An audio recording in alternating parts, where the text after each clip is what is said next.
You see, I was about to do a review of the iPad Pro a year later, but then realized that I've said everything I need to say about iPads. Given, we're not really getting an update on them, so Apple seems to think they're fine and they don't feel like they deserve a refresh, and I think they're fine too, but they just need software improvements, not hardware ones. But there's something I have been using for a year that does deserve some more discussion. The Apple Pencil. It's awfully hated, as most Apple products are these days, but loved by certain people. And to me, that's what Apple does really well. Appeal to a certain audience very well, even though most people wouldn't think it's very interesting. So yeah, I've owned it for 12 months now, and I have used it every single day I've owned it. What makes it such an Apple product is the fact that it's the most expensive stylus you can find, and yet it's the best stylus out there because it's more than just contact with the stylus and screen. Hey, look, I can write. That's what a lot of other styluses out there make me think of. The one that keeps jumping out at me is the Surface Pen, which is advertised now with the Surface Studio, the Surface Pro, Surface Book. They ship that thing on every product they have, and when I had it on the Surface Pro 4, whenever I pressed too hard on the display, it would warp. It would act like, you're not supposed to push too hard. Although the Surface Pen could understand pressure sensitivity, so I didn't want to do that because I felt like I was breaking it. And I've never had something like that happen with the iPad Pro. It wants you to press harder on the display with the pencil to get things darker, but the iPad screen doesn't warp, which makes it,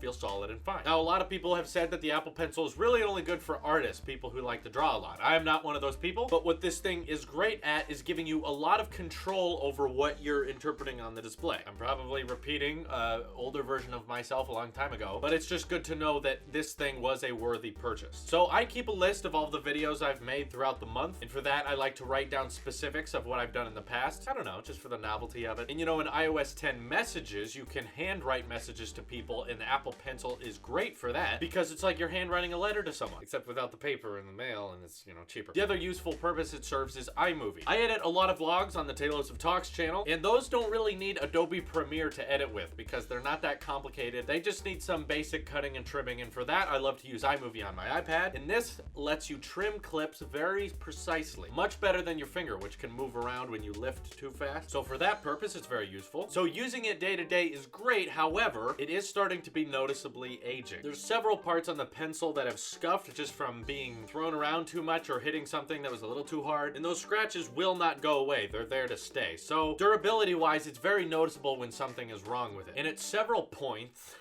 I've experienced it pretending that it's on the side trying to do a shade tactic, even though I've been holding it straight up and down. It would glitch out. What I realized that is sometimes dirt can get inside the little tip that screws off. And the reason they let that tip screw off is that so you can clean it, and cleaning it out worked fine, but that tip is also not as durable as material as the rest of the pencil is. So I've actually had to replace it with the extra tip it ships with. When you buy the Apple Pencil, they give you 2 of these tips in case one of them breaks away or you lose it. Best thing though is to keep it on there at all times, and if you need to buy more, Apple provides a 4-pack if you run out of both of those. I know the most dumb thing people say about it is that you have to plug it into your iPad Pro to charge it, and that's really easy to break. I have never come to a situation where it was close to breaking, even though, yeah, I don't think that's the most intuitive way of charging. But luckily, they include a lightning to lightning adapter so that you can charge it with a wall outlet, just like you charge your iPhone or iPad. If you need it to be safe, that's how you do it. The reason I'm okay with charging it with my iPad is that it does not take much time to charge at all, and you're very rarely charging it, once every 4 days maybe, if you're using it as much as I am, which is every day. It's just, it doesn't use a lot of power. It's very light power usage. So in terms of things I would change to the Apple Pencil, is the iPad Pro may be updated next year. Of course, everyone's on team USB-C, right? So it'd be great if the plug on this thing was USB-C on the top instead of lightning. We can move all of our devices to USB-C. That'd be great. Also, it'd be really nice to have multiple colors of this thing. I've said that before, but just jet black Apple Pencil. Can you imagine how cool that would be? And I know a lot of people had said they wanted an eraser on the back of their Apple Pencil, just like a regular pencil, like the Surface Pen does, right? Here's the thing, when I had my Surface Pen with the Surface Pro 4, I realized why Apple didn't think having an eraser on the back was a good idea. When you have a flathead eraser like that, you can't be very specific about what you're erasing. You want a real pencil, you're just kind of smudging it around until it disappears. So if you're trying to erase something with the point of an Apple Pencil, you can get much more specific than any eraser could on physical paper, and definitely more specific than the Surface Pen. So yeah, it feels more natural to put the eraser on the back because that's what you're used to, but I think efficiency-wise and for being precise, it's really better to just switch to the erase tool with the point of the pencil rather than have it flip around. So no, I don't wish it had an eraser on the back. Of course, the Apple Pencil is still really good at just showing off to your friends how precise a pencil can be. They're usually very impressed with it. A lot of people thought this would be compatible with the iPhone 7. Thank God it is not. Actually, I never tried it before. Let me check. check. See, this is a great way to charge. My phone's a unicorn. Does it even charge it? That'd be cool. No, it doesn't. Okay. No, it doesn't do that. A lot of people wanted to know if the pencil would work with the phone. You don't need a stylus for a screen this big. Sorry, Note owners. You don't use the pen that much. I know you think you do. You don't. And also, there's no way to,